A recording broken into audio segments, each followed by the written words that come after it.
എല്ലാവർക്കും जय भीम। सबसे पहले मैं आप लोगों से आज एक वादा करता हूँ कि जब भी आप लोगों के बीच में आऊंगा तो हर बारी अपने भाषण का ज्यादा से ज्यादा हिस्सा हमारी यहाँ की भाषा में देने की पूरी पूरी कोशिश करूंगा। आज अपना भाषण शुरू करने से पहले मैं यहाँ मौजूद हमारे स्टेट्स के सभी लीडर के आर्मस्ट्रॉन्ग जी, राजा वेलू जी, कल्याणा सुंदरम जी, माइकल डॉस जी, मानीवांडन जी, देवेंद्रन जी, तमिल माती जी, इलामार सेगर, भानवी जी, आप सभी का मैं तहे दिल से धन्यवाद करता हूँ कि आपने आज की चुनावी जनसभा को इतना सक्षम करने के लिए अपना पूरा दिन रात एक कर दिया, तो आपके लिए आपको मैं तहे दिल से धन्यवाद करता हूँ। साथ ही साथ आज यहाँ इतनी बड़ी संख्या में हमारे सभी बड़े बुजुर्ग, युवा साथी, हमारी भाई, हमारी बहनें, हमारी माताएं जो इतनी बड़ी संख्या में आज यहाँ मौजूद हैं, हम सबको सुनने आए हैं, तो आप सभी को भी मैं तहे दिल से धन्यवाद और शुक्रिया अदा करता हूँ। साथियों, अपनी बात शुरू करने से पहले मैं अपने सभी संतों, गुरुओं व महापुरुषों को, जिसमें से खासकर महात्मा ज्योतिबा फूले, छत्रपति शाहू जी महाराज, पेरियार राम स्वामी जी, नारायण गुरु, बाबा साहब डॉक्टर भीमराव अंबेडकर जी एवं मान्यवर साहब श्री काशीराम जी को नमन करता हूँ। साथियों, अपनी बात शुरू करने से पहले मैं बहुजन समाज पार्टी की राष्ट्रीय अध्यक्ष व उत्तर प्रदेश की 4 बार मुख्यमंत्री व पूर्व सांसद आदरणीय बहन जी के नाम से लोकप्रिय बहन कुमारी मायावती जी को पूरे तहे दिल से आभार प्रकट करता हूँ। साथियों, जिन्होंने अपनी पूरी जिंदगी बामसेफ, DS4 व BSP के जन्मदाता एवं संस्थापक माननीय श्री काशीराम जी के बताए हुए रास्ते पर चलकर परम पूज्य बाबा साहब डॉक्टर भीमराव अंबेडकर जी के मानवतावादी व आत्मसम्मान एवं स्वाभिमान के मूवमेंट के कारवा को अपने आजीवन त्याग, तपस्या व कड़े संघर्ष के जरिए नई राजनीतिक ऊर्जा, शक्ति व प्रदान की है। साथियों, बहन जी के नेतृत्व से प्रभावित होकर BSP मूवमेंट से मैं भी अब आपके साथ जुड़ चुका हूँ और इनके पद चिन्हों पर चलकर उस मिशनरी दायित्व, कर्तव्य व फर्ज को पूरा निभाने की पूरी कोशिश करता रहूंगा। साथियों, जैसा कि आप जानते हैं, लोकसभा आम चुनाव भी हमारे बीच में, हम लोकसभा आम चुनाव के बीच में है और ये चुनावी जनसभा भी इसी के लिए आयोजित की गई है। तो मैं आपसे इस लोकसभा आम चुनाव के बारे में, यहाँ पे विपक्षी पार्टियों के बारे में कुछ आपको बताना चाहूंगा। साथियों, यहाँ पर जैसे कि आप जानते हैं, भाजपा, DMK, AIADMK के साथ साथ कांग्रेस भी आप लोगों के बीच में आकर आपसे वोट मांगने का काम करेंगी, परंतु इस बारी आप वोट डालने से पहले इन सभी पार्टियों से आप 3 मुद्दों पे सवाल करेंगे। साथियों, 3 मुद्दों से ज्यादा जरूरी एक मुद्दा है। इन तीनों में मैंने जो आपके सामने अभी नहीं रखा, परंतु सबसे पहले मैं वही आपके सामने रखना चाहूंगा। साथियों, करप्शन का मामला। यहाँ की पार्टियां के साथ साथ केंद्र सरकार में भाजपा अपने आप को एकदम साफ सुथरा बताती है, परंतु मैं आपसे इलेक्ट्रल बॉन्ड्स के बारे में बात करना चाहूंगा। साथियों, मैं करप्शन और इलेक्ट्रल बॉन्ड्स के बारे में एक ही सेंटेंस में इसलिए बात कर रहा हूँ क्योंकि पिछले 6 सालों में 25 राजनीतिक दलों ने तकरीबन 16,500 करोड़ रुपए बड़े बड़े धरना सेठों की कंपनियों से इलेक्ट्रल बॉन्ड्स यानी चंदे के रूप में लिए हैं। यहाँ की बीजेपी, DMK, AIADMK भी शामिल हैं। तो साथियों, अगर ये पार्टियां आपके बीच में आती हैं, तो सबसे पहले आपको इनसे सवाल करना होगा कि ये जो आपने 16,500 करोड़ का चंदा लिया है धरना सेठों से, तो उसका फायदा आपने अपनी पार्टी चलाकर अपने लोगों का भला किया हो, परंतु हमारे समाज के लिए आप लोगों ने क्या काम किए हैं, इसका जवाब इस बारी वोट डालने से पहले आप लोगों को इनसे लेना होगा। साथियों, एक तरफ ये धरना सेठों की पार्टियां और दूसरी तरफ आप सबकी पार्टी बीएसपी, जो साथियों अपने कार्यकर्ता के धन से चलने वाली पार्टी है। बहुजन समाज पार्टी आज ही नहीं बल्कि जब से फॉर्म की गई है तब से ही ये पार्टी अपने कार्यकर्ता के तन मन और धन से इलेक्शन लड़ती आई है, आज भी लड़ रही है और आगे भी लड़ती रहेगी। ये पार्टी आपके ही धन से चलती है और आपके लिए ही काम करती है। साथियों, सबसे पहले भाजपा के बारे में बात करते हैं। आजकल वो आपके स्टेट में धुआंधार झगड़ा फसाद करने में नंबर 1 है, परंतु उनसे यहाँ पर आपका वोट मांगने से पहले आपको सवाल करना होगा कि पिछले 10 साल से जब आप सत्ता में बैठे हैं तो आपने हमारे समाज के लिए क्या किया है। साथियों, शिक्षा की अगर बात करें तो पिछले 10 सालों में हमने हर महीने सरकारी नौकरियों के लिए एंट्रेंस एग्जाम्स में जो पेपर होते हैं उनकी लीक होने की खबरें सुनी हैं। साथ ही में पिछले 10 सालों में आज 8वीं कक्षा के आधे से ज्यादा बच्चे प्लस माइनस मल्टीप्लिकेशन नहीं कर पाते, और साथियों आधे से ज्यादा बच्चे बेसिक इंग्लिश नहीं बोल पाते, न समझ पाते हैं। साथियों, ये जो बीजेपी की सरकार है ये डिजिटल इंडिया की बात करती है, परंतु आज 65% से ज्यादा सरकारी स्कूलों में कंप्यूटर्स की फैसिलिटी नहीं है। दूसरा सवाल जो आपको इनसे करना होगा वो है हमारे युवा साथियों के लिए रोजगार का। आज रोजगार के नाम पे जो बुरा हाल है वो इस कदर पहुंच चुका है कि आज 3 में से 1 ग्रेजुएट युवा हमारा बेरोजगार घूम रहा है। कुछ चंद क्लास 4 की नौकरियों के लिए हमारे यहाँ आज 90,000 से ज्यादा पीएचडी स्कॉलर्स, इंजीनियर्स और ग्रेजुएट्स एक क्लास 4 की नौकरी के लिए अप्लाई कर रहे हैं। साथियों, जब रोजगार का इतना बुरा हाल है तो ये लोग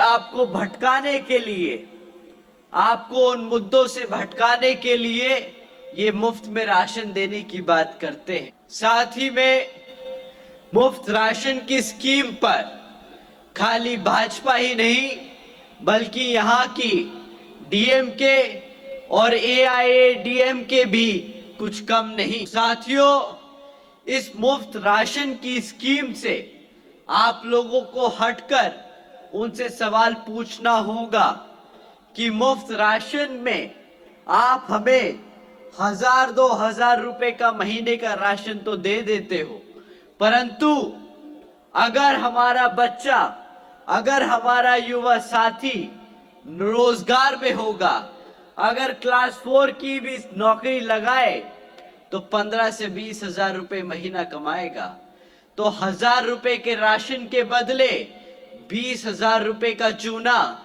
क्या आप लोगों को मंजूर है? साथियों, जहां पे ये आपको 1,000 के बदले 20,000 रुपए का चूना लगा रहे हैं, वहीं पे इनसे महंगाई भी नहीं रुक रही है। साथियों, आज से 10 साल पहले पेट्रोल का दाम 50 रुपए हुआ करता था, परंतु आज यही पेट्रोल 100 रुपए पार कर चुका है। और साथियों, जो गैस सिलेंडर की सब्सिडी देते हैं हमारे प्रधानमंत्री जी, वही गैस सिलेंडर आज से 10 साल पहले 400 रुपए का हुआ करता था। आज वही गैस सिलेंडर 1100 रुपए पार कर चुका है। साथियों, सबसे ज्यादा चौंकाने की बात तो ये है कि जब प्रधानमंत्री जी इलेक्शन में उतरते हैं तो इलेक्शन में उतरने से 4 दिन पहले, महीना भर पहले इन्हीं दामों में 2-3 रुपया कम कर वो एहसान जताते हैं कि वो अपनी जनता की फिक्र करते हैं। वो अपनी जनता को जताते हैं कि हमने तो दाम कम करने की पूरी कोशिश की है। साथियों, भाजपा देश के लिए ही सही, देश के साथ साथ यहाँ तमिलनाडु के लिए भी बहुत खतरनाक है। भाजपा सरकार ने हमारे समाज को अंदर से कमजोर करने के लिए ये सोची समझी चाल चली है। हमारे बच्चों को वो पढ़ाना नहीं चाहते, हमारे युवा साथियों को रोजगार नहीं देना चाहते। तो साथियों, जब हमारे बच्चे पढ़ेंगे नहीं तो रोजगार कहां से लेंगे, और अगर रोजगार नहीं ले पाएंगे तो आपका रिजर्वेशन भी कहां से मिलेगा। साथियों, ये इनकी सोची समझी चाल है ताकि हमारा समाज जो आज तक यहाँ तक पढ़ लिख कर आया है वो वापस कई 100 साल पीछे चला जाए। साथियों, यही वो डीएमके सरकार है जिसके चलते हुए 2 दिसंबर 2022 में यहाँ पे हमारे एससी समाज के एक गांव के पानी में कुछ मानववादी सोच रखने वाले समाज के लोगों ने पानी सप्लाईज में ह्यूमन फीसिस डालकर को जहरीला बनाने की कोशिश, परंतु 2022 से आज तक उस मामले में एक भी गिरफ्तारी नहीं हुई। आप लोग खुद ही सोचिए, जो सरकार हमारे समाज पर ऐसे हमला करते हुए लोगों को अगर गिरफ्तार ना कर सके तो वो किसकी तरफ खड़ी है, आपकी तरफ या उन मनुवादी सोच रखने वालों लोगों की तरफ।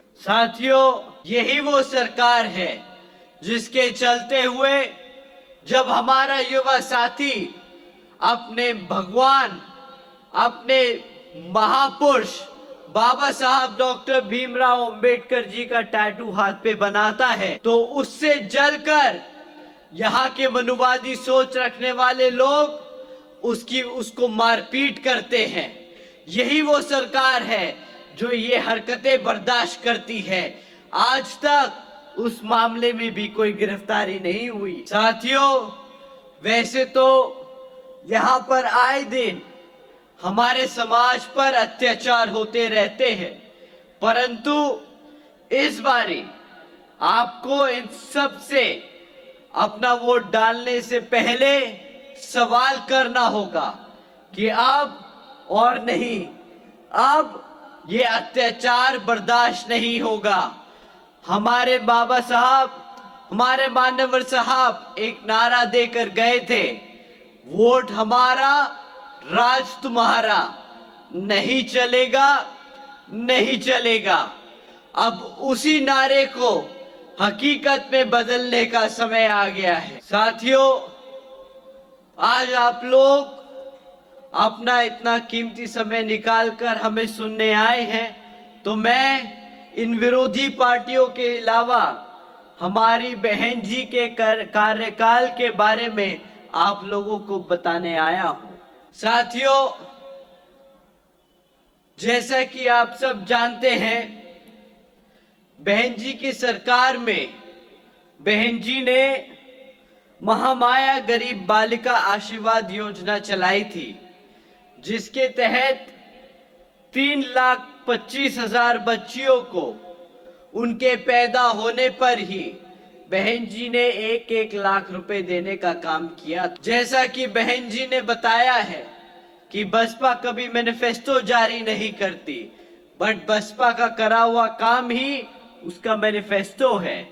तो आने वाले लोकसभा चुनाव में अगर आप बहन जी को प्रधानमंत्री बनाकर पार्लियामेंट में भेजेंगे तो इसी स्कीम के तहत चलकर बहन जी उत्तर प्रदेश के साथ साथ पूरे देश में हमारी बच्चियों को 1-1 लाख रुपए देने का काम करेंगे। साथ ही में बहन जी ने अपने सरकार के चलते हुए सावित्रीबाई फूले बालिका शिक्षा योजना चलाई थी, जिसके तहत 7 लाख से ज्यादा बच्चियों को 12वीं तक की शिक्षा मुफ्त कराने का काम बहन जी ने किया था। साथियों, अगर हम बहन जी को दोबारा से बहन जी को हम आने वाले लोकसभा चुनाव में प्रधानमंत्री बनाकर पार्लियामेंट में भेजने का काम करेंगे तो बहन जी इसी योजना के तहत चलकर यहाँ पर ही नहीं पूरे देश में हमारे सभी बच्चियों को 12वीं तक की शिक्षा मुफ्त कराने का काम करेंगी। साथ ही में बहन जी ने बसपा की सरकार के दौरान अपने उत्तर प्रदेश में 12,500 करोड़ की लागत से SC, ST, OBC व आदिवासी समाज के 3.5 लाख से ज्यादा परिवारों को महामाया आवास योजना के तहत अपना खुद का घर दिया था। तो आगे चलकर बहन जी पूरे देश में अपने सर्व समाज में से पिछड़े समाज के साथ साथ सर्व समाज के गरीबों भाइयों और बहनों को अपना खुद का छत, अपना खुद का घर देने का काम करेंगी। साथियों, बहन जी ने अपने शासनकाल में अकेले उत्तर प्रदेश में 90,000 से ज्यादा शिक्षकों को सरकारी नौकरी देने का काम किया था। 2 लाख से अधिक जवानों को पुलिस फोर्स में भर्ती किया। 6 लाख से अधिक अपर कास्ट समाज में से कमजोर लोगों को विभिन्न सरकारी नौकरियों देने का काम किया। जिस तरह बहन जी ने अपने प्रदेश में ये कुछ लाखों नौकरियों देने का काम किया, उसी तरह अगर भारत में आप बहन जी को प्रधानमंत्री बनाकर पार्लियामेंट में भेजेंगे तो बहन जी पूरे देश में करोड़ों युवाओं को नौकरी देने का काम करेंगी। साथियों, अपनी बात को यही विराम देते हुए मैं आप लोगों से एक बार यही अपील करता हूं कि हमारे स्टेट तमिलनाडु में जहां जहां पर हमारे लोगों को, हमारे प्रत्याशी को खड़ा किया गया है,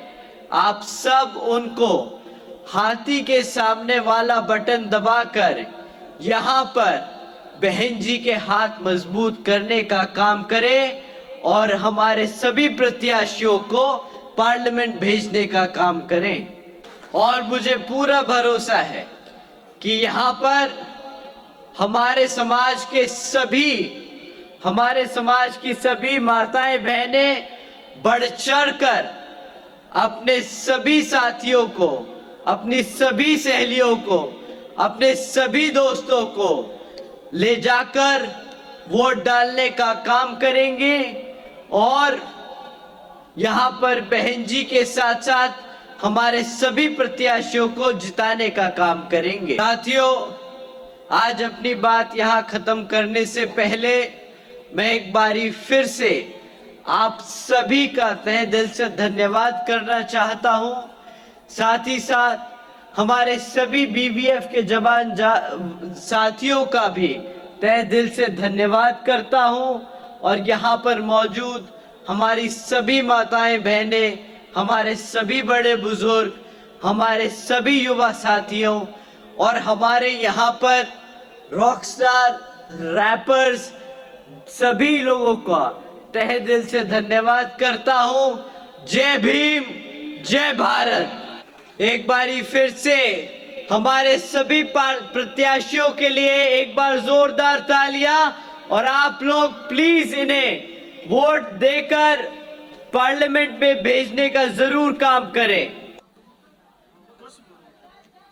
बाबा साहेब अंबेडकर पुगल, बाबा साहेब अंबेडकर पुगल, बाबा साहेब अंबेडकर पुगल, मान्यवर कांशीराम पुगल, मान्यवर कांशीराम पुगल, मान्यवर कांशीराम पुगल, बेगन जी मायावती, बेगन जी मायावती, बेगन जी मायावती, आकाश आनंद जी, आकाश आनंद जी, आकाश आनंद जी, जिंदाबाद जिंदाबाद जिंदाबाद जिंदाबाद जिंदाबाद जिंदाबाद जिंदाबाद जिंदाबाद बीएसपी जिंदाबाद बीएसपी जिंदाबाद बीएसपी जिंदाबाद बीएसपी जिंदाबाद।